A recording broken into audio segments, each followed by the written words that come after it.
Good afternoon. I'm pleased to be joined by the Acting Minister for Immigration, Alan Tudge, today. But before we go to today's announcement regarding matters in Hong Kong, let me make a couple of comments about the continuing situation in Victoria. Again, I want to thank all Melburnians, all Victorians, for your patience, and those who live in the border towns along the New South Wales-Victoria border. I want to thank you for your patience in managing what has, I'm sure, been a very disruptive last few days. What we're calling for across Victoria, particularly in Melbourne, but along those border town areas as well, is continuing patience as issues settle in terms of the arrangements that are in place for movement of people necessarily across those borders, dealing with freight movements, things of that nature. I've spoken to the Victorian Premier again today. Around about 25,000 on average tests are being done every day in Victoria, and particularly obviously in those key areas in Melbourne. That is an industrial scale of testing, which is an essential part of dealing with the outbreak in Victoria. And the Premier will obviously make further comments today about the situation as it sits presently. But I do want to thank Victorians for how they're responding, and thank them for their continued patience. They know the drill. We all know the drill when it comes to social distancing, making sure we wash our hands and download the COVID Safe app, and all of the necessary parts of staying safe, COVID safe, in the community. And I'd say more broadly across the country that we must guard against complacency, that we must continue to follow those social distancing protocols all around Australia, even in states or territories where the number of cases is effectively zero. Please don't think that any of the states or territories are immune. And if there were to be issues that presented in any of those states and territories, the best defence that we have, especially in the first instance, is that all citizens, all residents right across the country are continuing to practice the appropriate social distancing and other measures. We've seen the images in many parts of the country where I think we are seeing some of that lax, and it's important, and because we do not want to see the situation in Victoria repeated in any other part of the country. The National Cabinet will meet tomorrow and obviously go over these issues once again. And so I'd thank all of those, particularly around border towns, as the New South Wales Premier has been stressing today to stay away from those border towns if that is something you can do, and exercise that discretion, exercise that judgment. That would include for family gatherings or things of that nature. I think it'll assist everybody else who's involved in managing the border there. If they don't have an additional pressure or additional demand on them, that will certainly help them do their job, and it'll make the circumstances for those in those border towns less stressing, although no doubt it will continue to be stressing for some days yet. So a thank you again to everyone in Victoria, and a reminder to everyone else around the country against complacency, to stay on our guard, to be patient and to be conscientious.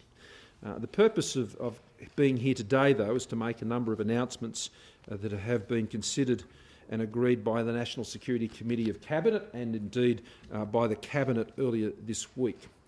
Firstly, let me say that our government, together with other governments around the world, have been very consistent in expressing our concerns about the imposition of the national security law on Hong Kong. And today we have agreed to announce that that national security law constitutes a fundamental change of circumstances in respect to our extradition agreement with Hong Kong.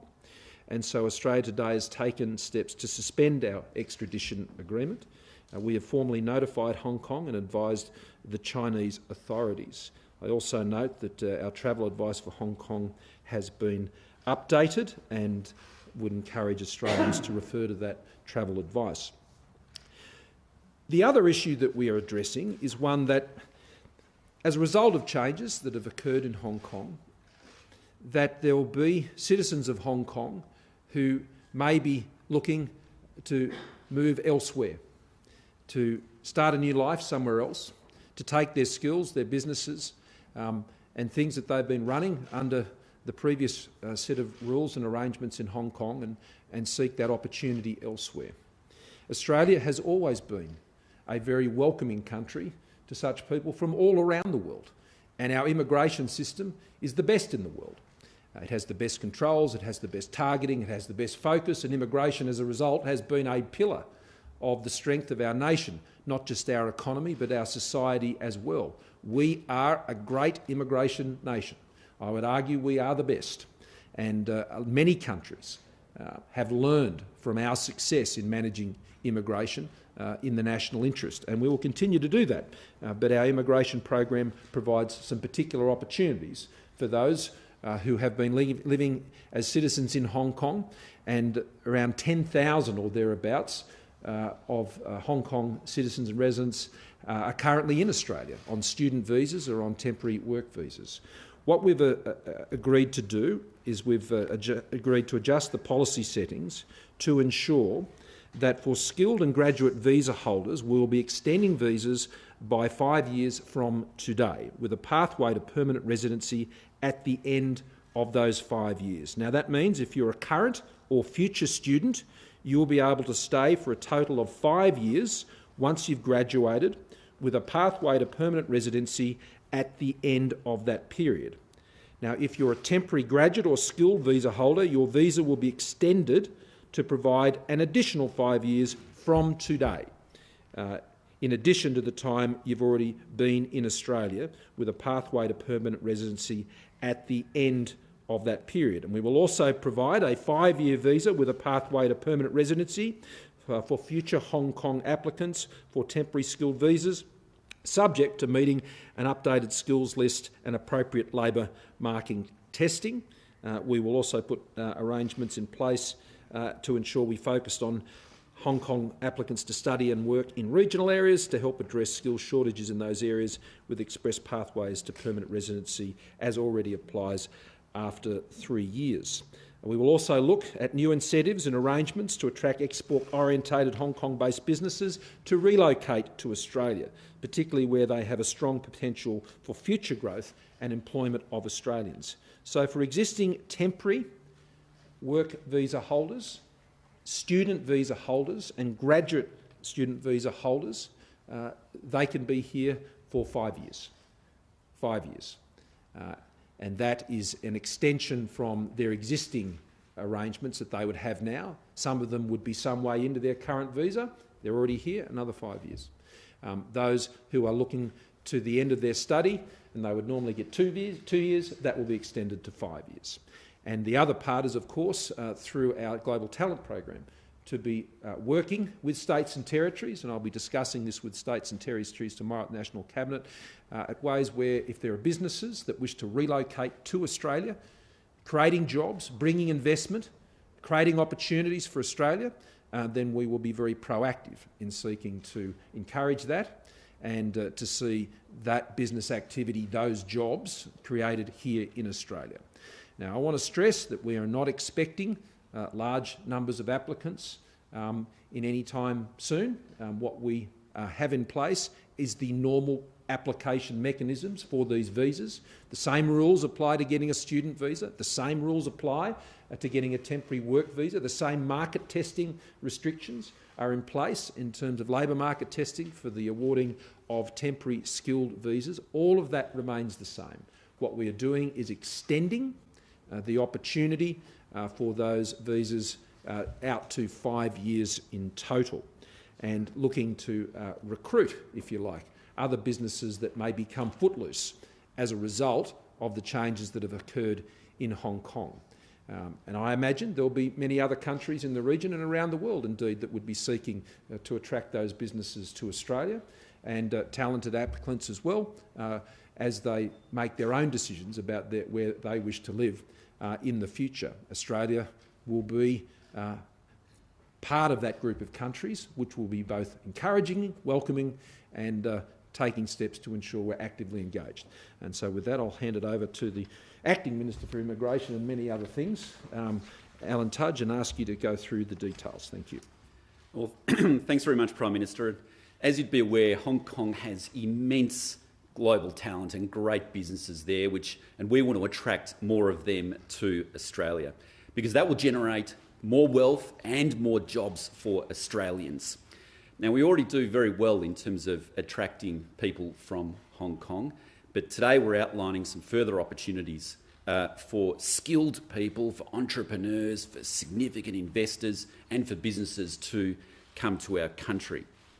Let me go through some of the specific measures which the PM has touched on. First up, in relation to students. So the current and future students from Hong Kong will be eligible for a 5-year temporary graduate visa on the successful conclusion of their studies, and that will come with a pathway for permanent residency. So former students who are already on a graduate visa will have up to 5 years from now as well. Now, students who decide to study at a regional campus will be able to continue with the current regime where they can get permanent residency after 3 years. In relation to temporary skilled visas, current temporary skilled visa holders from Hong Kong who are in Australia at the moment will be eligible for an additional 5 years in Australia with a pathway to permanent residency at the end of that period. And that is about 600 people in Australia at the moment, not a huge number. Future Hong Kong applicants for temporary skilled visas will also be eligible for a 5-year visa, provided they meet the existing criteria. Now, that is that you must fit with one of the skills shortage criteria, and that list will be updated shortly, and it's going to be a significantly reduced list compared to what it is today. Of course, there'll need to be labour market testing as well from the sponsoring employer to prove that they are unable to find an Australian to do the job. Of course, a person can also qualify through the Global Talent Temporary Visa Scheme, which is really where we target the exceptionally talented people, particularly in the IT fields, to come here on a temporary basis if the employer particularly is willing to pay above the high income threshold. These future temporary skilled visa holders will also have a pathway to permanent residency after 5 years. Now, in relation to what I call the super talent, of which there is many in Hong Kong, we started the Global Talent Scheme visa not that long ago with the idea of providing a permanent residency visa for the absolute super global talent. And we certainly know that there is some of that talent in Hong Kong, and we will be continuing with our program there, but we'll be prioritising applicants from Hong Kong for that scheme and providing some additional resources there as well to target those particular individuals who are real job multiplying people, who create businesses, who are entrepreneurs, who have that tech talent that the world is looking for, frankly. And they will then have a permanent residency visa to enable them to come into the country. That will be the same as well for our business investment programs as well, where again we'll be prioritising some of the applicants from Hong Kong to come into Australia. Same criteria still applies for those applicants, but they'll get priority if they're applying from Hong Kong. We'll also be supporting future applications. We'll be reopening the visa application centre in Hong Kong, which was shut down during the COVID-19, at the beginning of the COVID-19 period. Finally, just in relation to attracting businesses from Hong Kong. As the PM mentioned, we'll be developing new incentives for export-oriented Hong Kong-based businesses to relocate to Australia. And with these economic incentives will also be visa pathways for all critical staff to come to Australia and have a pathway to permanent residency. Now, we know that there are over 1,000 international businesses who have their regional headquarters presently in Hong Kong. And we also know that many have already signalled that they're looking to relocate elsewhere in the world. And this includes media businesses, financial services businesses, large consulting businesses, which have already signalled that they're looking elsewhere. And we want them to look to Australia to come to and set up shop. And so we'll be developing incentives for them to do so, but with that, a package of visas as well, so that all the critical staff can come and potentially relocate in one of our cities or a region and be able to get pathways to permanent residency. So that, I think, is a great opportunity for Australia. These companies will be looking elsewhere, so we'll need to be competitive, but that's what we're going to be looking at and developing those incentives over the next period, the next few weeks. So let me repeat again, there is so much talent in Hong Kong. There are great businesses in Hong Kong, and we know that many individuals now might be looking elsewhere because they do want to be in a freer country, they want to be in a democratic country, and we want to make it attractive for that super talent to consider Australia, and that's what these measures do. Thank you, Alan. I should also stress that the refugee and humanitarian stream remains available for those who are seeking to apply through that channel, and that is available to people all around the world.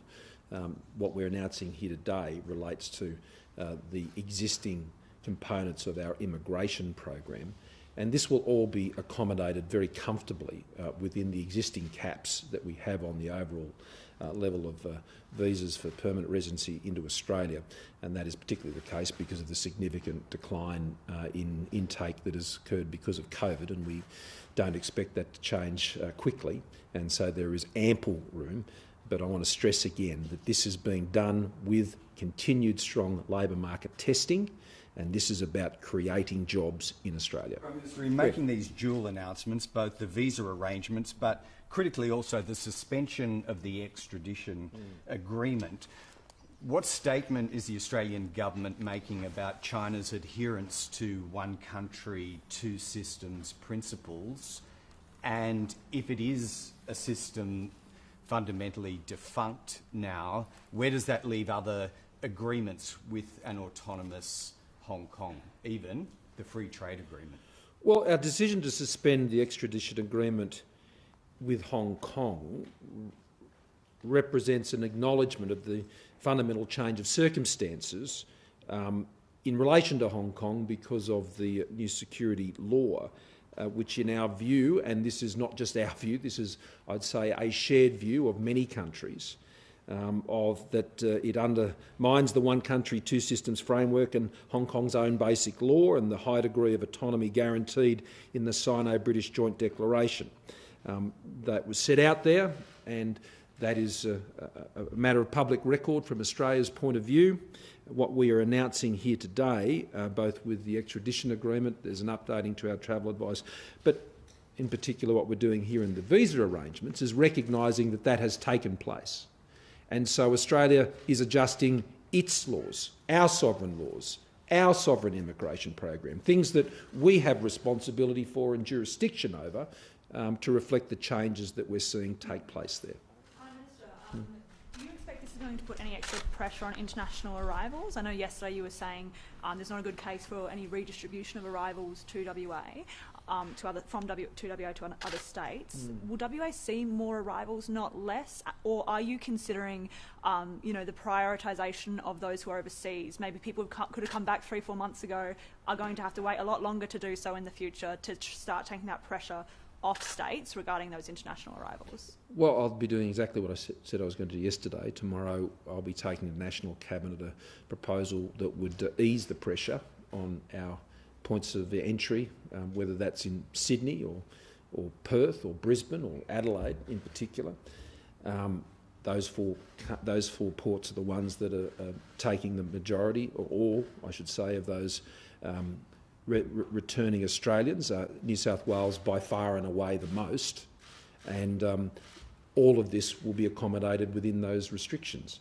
We are not anticipating a surge of arrivals as a result of this. I mean, the decision to relocate your life, your business, where you're going to study as a new applicant is a significant decision. It's not something that I'm sure people would do overnight. The most significant impact of the decisions we've made today are for those around 10,000 people who are already in Australia. They're already here, they're studying, they're working, they're part of our community. They won't add one additional person to the population of Australia because they're already here. There's about, I think, 3,000 or thereabouts, Alan, about 3,500 who are existing visa holders in the areas I've noted and the Minister has noted, who are currently outside of Australia. and they would be able to return to Australia under those visas under the normal arrangements, and that is within the restrictions that we've put in place. How concerned are you that people are avoiding having virus tests because they can't afford not to work while they wait for the results? And what consideration is your government giving to paid pandemic leave? Well, we've put in place JobKeeper, we've provided JobSeeker. These are the supports that the government has provided, which are at record levels. This country has never seen a level of income support provided by a federal government like they're seeing now. And we will continue to provide that. I mean, during the course, particularly of these next 6 weeks, that is entirely within the current set of arrangements for JobSeeker and for JobKeeper. And so that support will continue. And the support for placement, the Victorian government has also put some arrangements in place to support other members of the community, as other states have. And this is a shared responsibility, and the Commonwealth is certainly doing overwhelmingly its share of the heavy lifting and providing income support to people all around the country. I've answered the question. Prime Minister, just back on Hong Kong, I know you're obviously saying you expect low numbers to begin with. Have there been any projections on how many people you are expecting based on recent visa applications, inquiries into the consulate in Hong Kong? Are we talking about hundreds rather than thousands? I'll let the Minister respond.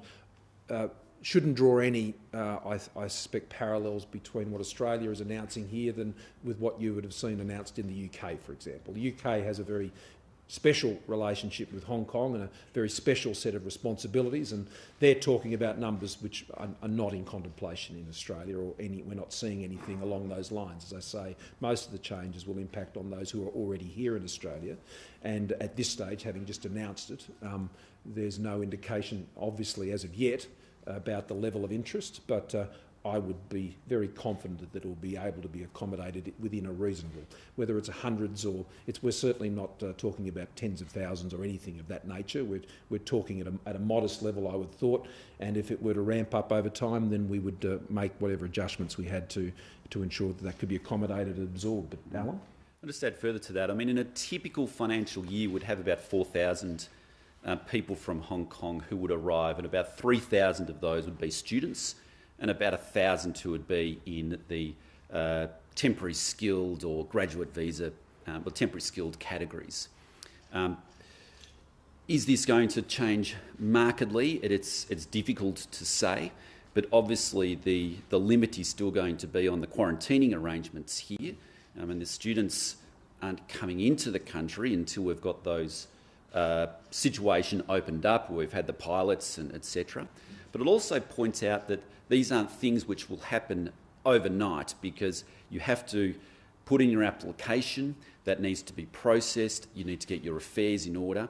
For a permanent residency visa, that often takes 6 to 9 months. For a temporary visa, that's sometimes shortened. But I think you're talking in the hundreds or low thousands rather than the figures which the PM mentioned. Australia basically made a judgment that it no longer believes the citizens of its largest trading partner are safe. Are you prepared for further trade strikes and retaliation from Beijing in response to this? Well, I don't agree with your assessment of the nature of the travel advices that we've been provided. I'll let the travel advice speak for itself, rather it being editorialised on.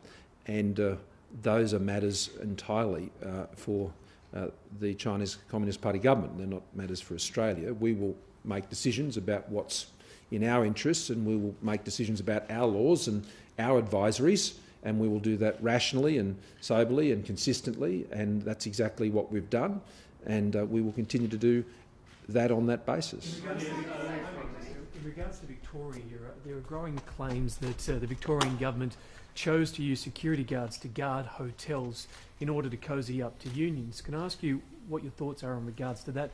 And also the idea that some of the democratic principles in Victoria seem to be under threat, with the Labor Party taking control of the state wing down there and not necessarily telling voters which minister is responsible for what's happened. Does that concern you?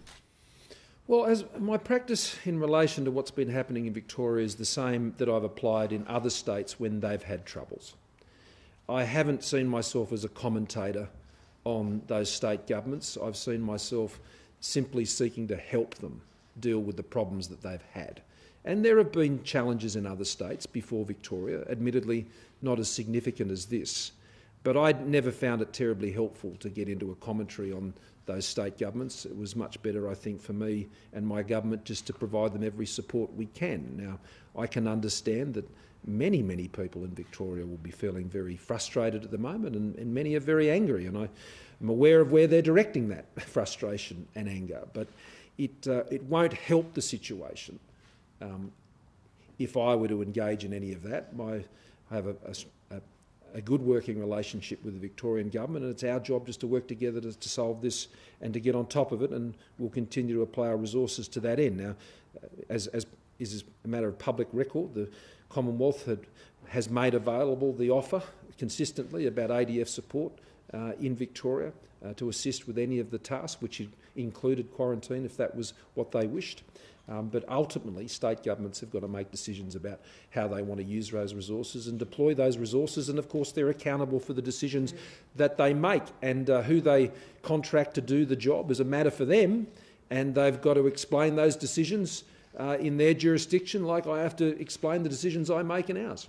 You said that the announcement, and I know you said, Prime Minister, that the announcement mostly focuses on people already here in Australia. But for those future applicants, do you expect any countermeasures from China that might make it difficult for those people to come to Australia to take up that offer, in effect preventing or making it harder for people to leave Hong Kong to take up this offer? Well, I don't, but if that were to occur, that would be very disappointing.